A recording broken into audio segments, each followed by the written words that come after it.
YouTube, W&J's Handy Dad here. Today we're going to paint the trunk. Today we're going to talk about repainting a hood that is having the dreaded Crown Vic peeling paint problem.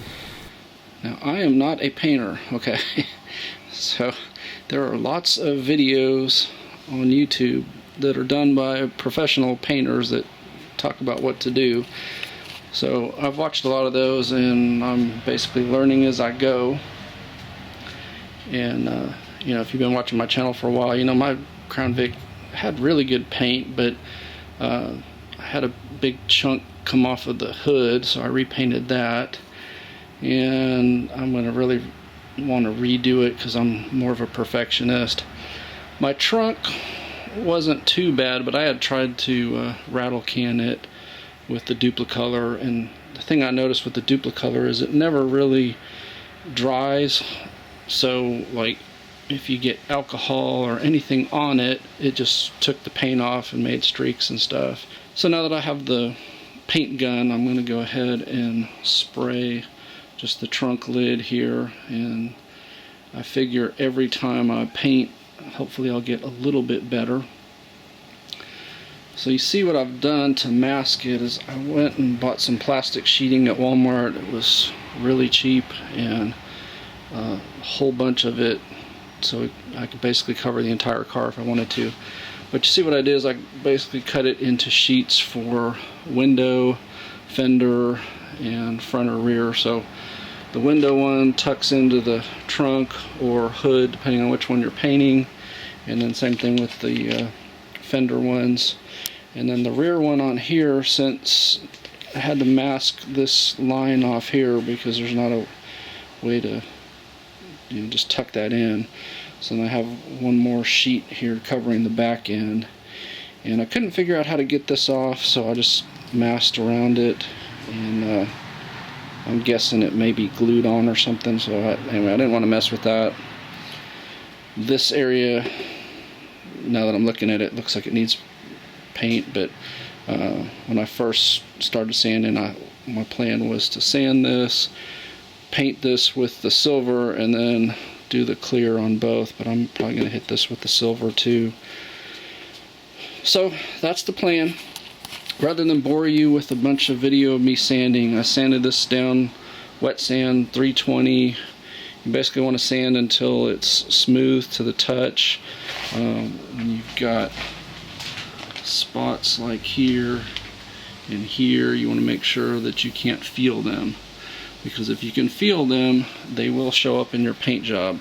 Now when I did the hood, I went ahead and primed the whole thing first. I'm just going to spray the paint right on top of here because I haven't even sanded through the clear everywhere, so I'm thinking that will be okay. I washed it with TSP, and I'm going to wipe it down with 99% alcohol before I paint.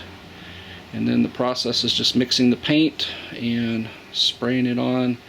You probably want to do 2 to 3 coats of the color and 3 or more coats of the clear. So before you paint, if you have a new gun, you need to clean it. Now this one is just, I think I paid $10 for this at Harbor Freight, so this is a really good deal. And I mean, it seems to work pretty well. I did get some dripping coming out of it, and I haven't figured out exactly where. It doesn't appear to be dripping from here. It appears to be dripping either from here or possibly here. But in any event, follow directions for cleaning it. Probably going to have to completely unscrew this, pull the pin out of there, soak that in lacquer thinner. Same thing with the front part here, just unscrew this. And then when you put it back together, I put some lacquer thinner in here, and you can just basically hold the trigger and let it drain out, or you can do it under pressure, either way. But follow the directions for cleaning it. They may tell you to do some other stuff, wipe it down with alcohol, whatever. But you got to do that before you paint, because there can be grease or oils that are in the gun, and you don't want to get that in your paint job. Number 2, these are not expensive, but I went ahead and put an inline air regulator as well as a moisture catcher so it goes directly onto the gun. Now my air compressor has this built in, and it has one of these at the end of it, but extra protection, I figure, and it's easier to adjust your air pressure here than to keep going back to your air compressor. So basically, this knob here controls the spray pattern, whether it goes basically up and down, side to side, or somewhere in between. This knob here, as you unscrew it, it's going to give you more flow of paint, and when you turn it back, less flow of paint. And then obviously your air pressure, you've got a regulator here on the gun as well. So I just basically opened it up, and then I'm using this. Now, depending on who you see on the internet, people say anywhere from 20 pounds and up for your air pressure. I found it best at about 50 to 60 for what I was doing. I was trying to get a real thin spray of paint, so there wasn't a lot of orange peel and sanding that would have to be done afterward. I found with the lower pressure, I got real thick, clumpy paint down, and so it dried with a really thick texture, and it required a lot of sanding, and it still didn't look good. So, like I said, I found the best, a lot higher air pressure, lower flow of paint, and just basically spraying slower rather than trying to do this number with more paint coming out. So anyway, that's what I learned from it. Like I said, I adjusted the pattern to be as much straight up and down as possible. What you can do with your gun once you get it set up, you can put paint in it and spray some test on a wood or cardboard or scrap metal, whatever you want to spray. You can also just put the lacquer thinner or even water in here and spray till you get the pattern set up the way you want. Just make sure if you do something other than lacquer thinner that you run some lacquer thinner through it to clean it out, because you don't want to have water in here when you paint. But that's it for setting up the gun. So that seemed to work well for me, and the painting was just going at a slower pace and avoiding doing this number. We're doing this number. We're doing this number. And also, like if this is what I'm painting, you want to start before you get to the surface and end after the surface, if you can. You can't always do that, but that's going to give you the best results. As far as mixing your paint, hopefully your paint will have a code here. This one says, these numbers on there, 8, half, and 4. Basically what they're saying is 2 parts paint, 1 part reducer, and then it's basically a 1/16 part this. Problem is these mixing cups, see like there it's got 2 to 1 to 1, 3 to 1 to 1, so I'm able to do the 2 and the 1 real easy, and then I'm going to have to figure out how I'm going to get a 1/16 on there. And I'm going to start with a small amount like that and see what kind of coverage I get. I don't want to mix up a whole cup of paint and then end up having to throw it away, because this stuff was not cheap. The whole purchase was 150 bucks. Now that was more than just these 3 things, obviously, but this is probably still cheaper than buying rattle cans as far as coverage, but you wouldn't want to spray half a rattle can and throw it away. So hopefully I will be real efficient with the paint. So the process will be to mix everything in the mixing cup. I've got the wooden stick as well to stir it up, and then when you pour it into the paint gun, you're going to pour it through a filter like this. W&J, I am your father.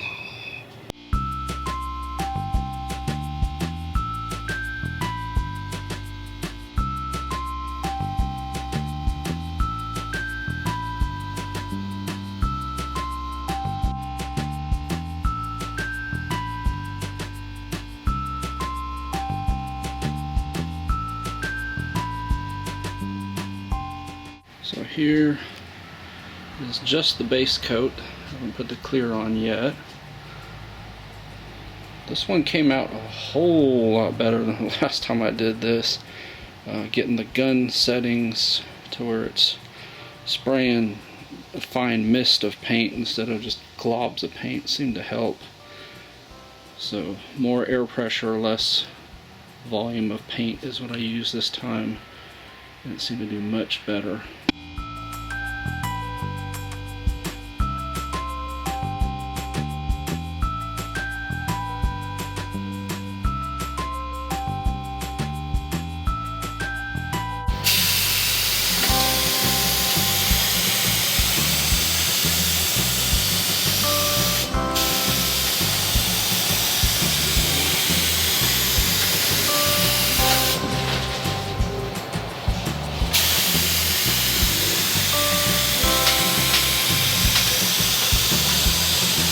Here is the final result with the clear coat.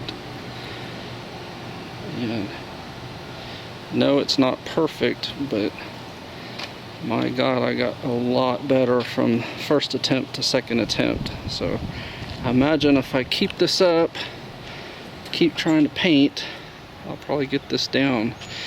There's a couple drips, and those will sand out. I gotta figure out why that gun is dripping. The worst one is right there. I don't know if it's showing up on camera. But even if you look at the seam here, this was not painted. This is the factory paint, and that's the new paint. And I think it really matched well. There's this side. Probably at some point we'll come through and paint these spots here.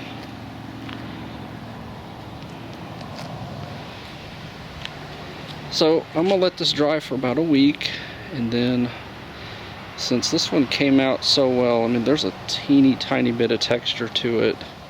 It's certainly not going to show up on camera, but to the naked eye you can see it. So I'm going to hit this in about a week with some 1500 grit, and hit it with some 2500, 3, and then 5000 grit, and then buff it, and it should come out looking like a brand new paint job. I would say I'm definitely getting the hang of this. I'm not ready to get hired by a body shop by any means, but the amount of flaws in this paint compared to the first time I ever attempted to paint anything, I've come a long way. So this basically can be probably wet sanded with 1500, and then go up from there to 5, and then buff, and it should come out smooth. There's very, very little texture compared to the very first time I ever tried this. Now there's a couple blemishes, and part of that is because where I plugged the hole, just really couldn't get that smooth. And then also, it's not showing up on camera, but there's a blemish. Well, I think it is showing up actually right there. Looks like maybe something fell on there, so that may come out, I don't know. And here's the hood, and much like the top, it's not perfect, but compared to the very first time I tried this, it's way, way better. Now there's still some blemishes. I think they'll sand out. Right there was just a drip that came out. There's another drip right up there.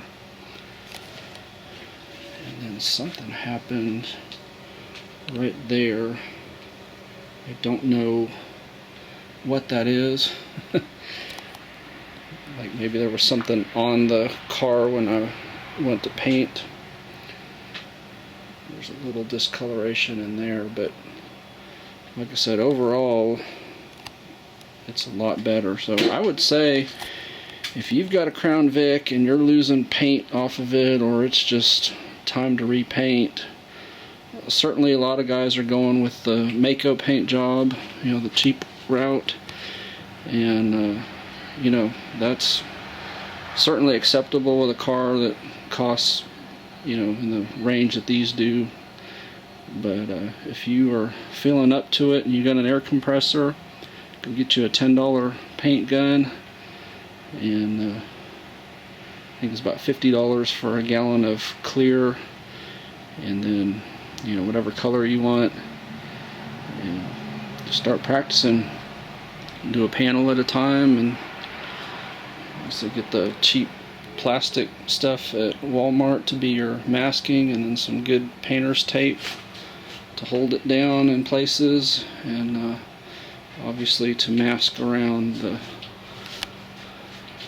like the rubber trim there. I had to use masking tape first, and I try to get it up underneath this so that there wouldn't be a paint line across there. So hopefully that came out well. And I gotta get the Mustang back in the garage because it has never ever seen rain, and see what's coming. So gotta get the Crown Vic out of the garage and put the Mustang back in.